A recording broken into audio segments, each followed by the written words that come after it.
What, serious? Yeah, serious. Ooh. We need your gameplay faces on, because today we have another 5-minute mayhem. Every 5 minutes, we reveal another ingredient which must be incorporated in the final dish. 5 in total, 25 minutes of cooking time. The time starts... Go on, you lift. When you lift the cloche. Go! Tuna, all right, Excellent. cool, tuna. Right. That needs cooking last second, so, okay, I've got a great idea. How can you have a great idea? So we've only played this game twice. Once as part of our spring live show, and the second time, Kush and I had a go at it. There's a lot of gameplay to be had. You have to crack on because it's only 25 minutes. But if you go too far, you can box yourself into a corner. Barry, what are you doing? You're opening a second protein when you have one in front of you. Yeah. Why is that? Well, what I was thinking, I saw these, I was like, you know what? I'm going straight down the, I was thinking Japanese route straight away. I was going, okay, wasabi, pickled ginger. But then I remember I saw a fish and chips, but the chips were made out of Spam.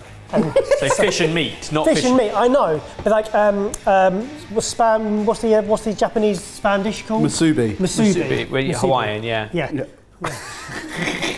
Also popular around the world. How'd you get this out again? Flipping egg. You've had 2 minutes. Remember, at the 5-minute mark, and every 5 minutes, we add in one more ingredient that must be used. Jay, what have you got? Right, I'm just doing some prep at the moment. I'm not going to start cooking anything until I see the second ingredient, and then I'm going to have a bit more of a direction. So, I'm slicing up some spring onions. I've sliced up some jalapeno. I'm slicing up some yellow courgette squashy type thing, and then we'll go from there. I've bagged myself some chopped tomatoes. I think that could come in handy later. It's a smart idea, a little bit of prep, but not committing yourself to how they're cooked or which key flavours to add. The only thing we would say is don't prep too much, because we would like to see everything you've started to prep on the plate at the end.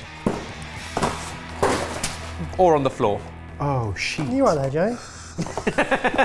So just a little dusting of flour, and then the Spam going in.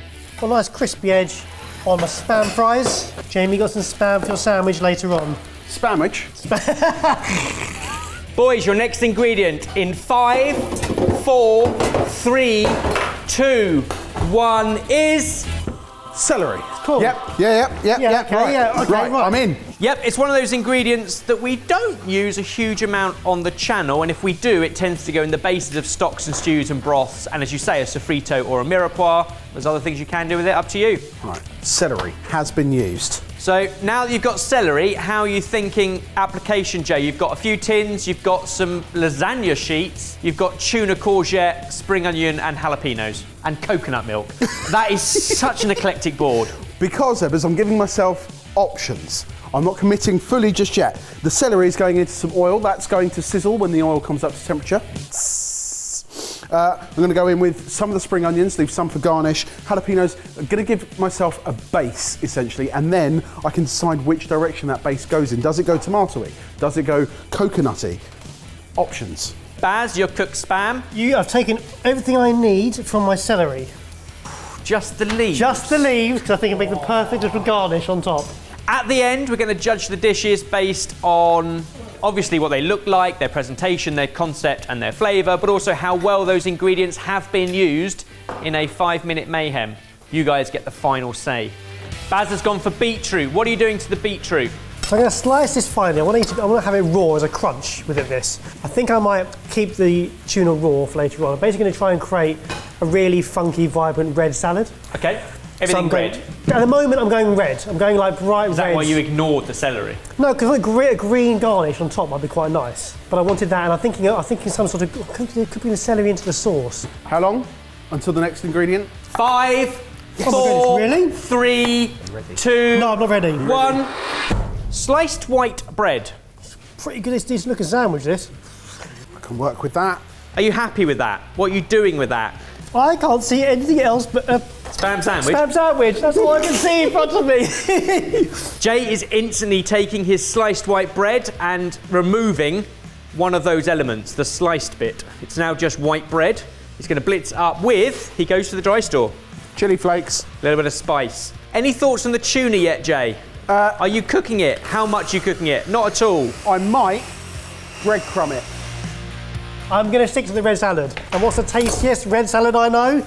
Panzanella salad. So you're going to make soggy bread. Soggy bread's going in. A great way of using up really stale, crusty bread. I'm going to toast it in the pan that I was toasting my spam off in. Your spam chips don't look very chippy anymore. They've been de-chipped, they're now just porky cubes. Tomato sauce with celery and spring onion. Anything else in there I've missed? Yeah, jalapeno. Jalapeno. Some lovely colour on some courgettes. You don't want them to overcook and go mushy, so they're coming out the pan. I like it. You've had half your time. Woo! You've had 3 of your 5 ingredients. What I've realised I've done here, Ben, I've committed to a red salad. So I really hope the next ingredient is red.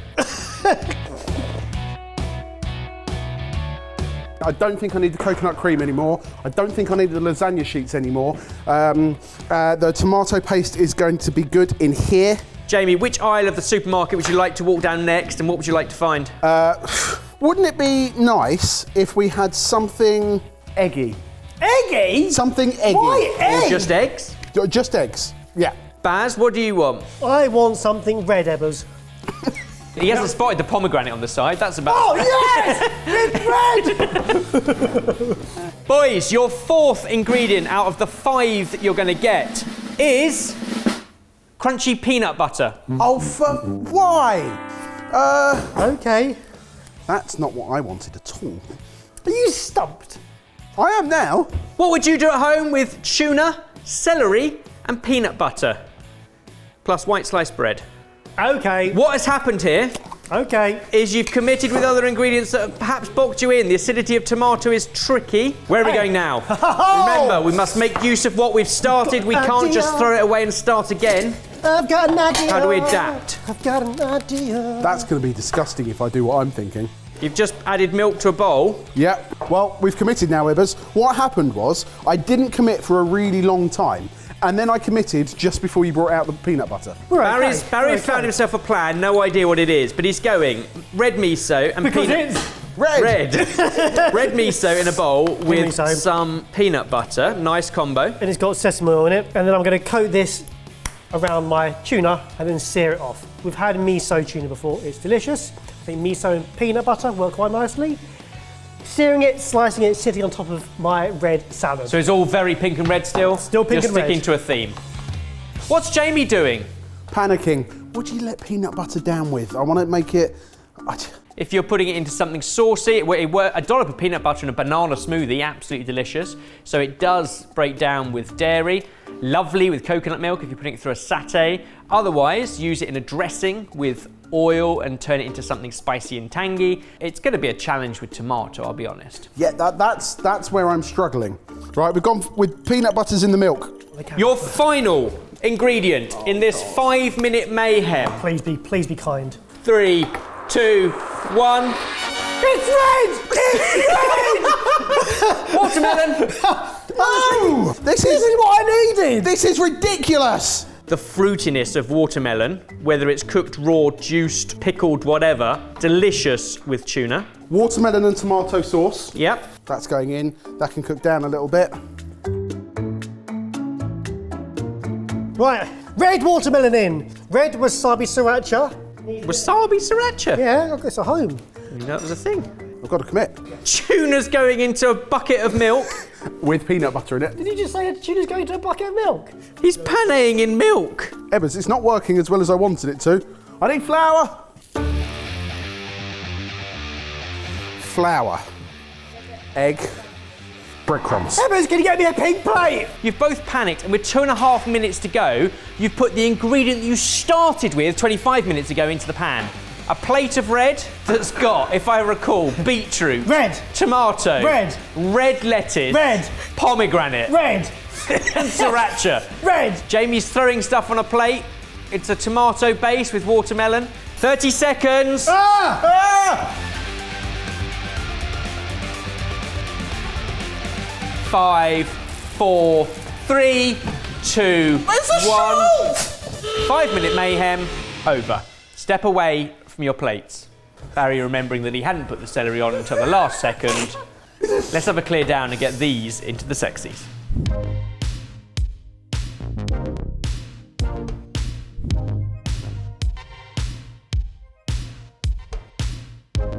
For a game that quite literally has no plan, it looks like there was a plan. Yours was the colour of your apron, and that looks really summery and inviting, and looks like a big chicken escalope on top of tomato and courgette and very summery.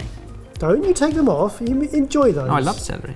I mean, it is all so red that it's almost off-putting.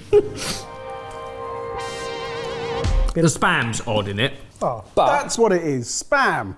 I would say I didn't have a choice, but I did the spam. that was your own doing. I actually think the little coating you got on the outside, there's not much of it, but it's that salty umami miso. The tuna is very well cooked for seared tuna. Colour still nice and pink in the middle. The idea of taking what was very fresh bread, making it a bit less fresh by croûtoning it, and then soaking it was the right decision for a salad like this. I don't understand the spam in it, but you'd kind of started and then had to adapt. So where else would it have gone? It's a struggle. It's very good julienne of beetroot. Oh, thank you. That was thinking beetroot. It's not a dish you'd ever cook again if you had the choice. Oh, no, not a chance. But that's kind of the point of this game, right? You didn't have a choice. It takes so many twists and turns, and what you've ended up with is edible. If I can get that kind of glowing review, I'm going to be over the moon. Well, This I'm quite excited for, because I think you've used all the ingredients pretty smartly. I think your caviar is the peanut butter in your milk washed tuna. But hey, cooked it, you've still got a bit of a pink middle, not nearly as much as the seared, but you had to cook it enough to get a crispy outside using, I think, a great application of the white bread we gave you. Cheers. It looks more like undercooked chicken, doesn't it? In the colour. Quite spicy, tangy with tomato. Love the colour of that sauce. But something different with the tuna than just searing it off. The fact that you've breaded it. No, there's nothing wrong with that, but I'm just saying that's the obvious, and that's what I probably would have done, or a tuna tartare or something. The fact that you've breaded it and cooked it, and it's still moist and succulent, you haven't dried it out. It's a lot less pink than this, but it isn't dried out, it's lovely. The sauce is saucy, it's got the celery and the spring onion through it. Good use of seasonal squash or zucchini. That is missing any celery, and it wasn't an ingredient that was celebrated. You could have braised it, you could have pickled it, you could have stir-fried it, you could have done lots of different things with celery. But it was green. But it was green. Shame. Jamie, I feel like, and I know it's not your favourite ingredient, peanut butter is lacking here. Oh, could you not get it? But it's a difficult ingredient to incorporate into tomato. There's some tomato and peanut sort of stews from parts of Africa that are delicious. Comment down below, who do you think created the best dish out of 5 Minute Mayhem? My vote goes to Jamie. Oh! But it doesn't matter, it's down to you guys. It does matter! It's It really matters. It's lacking peanut butter, but otherwise it's a delicious plate of food.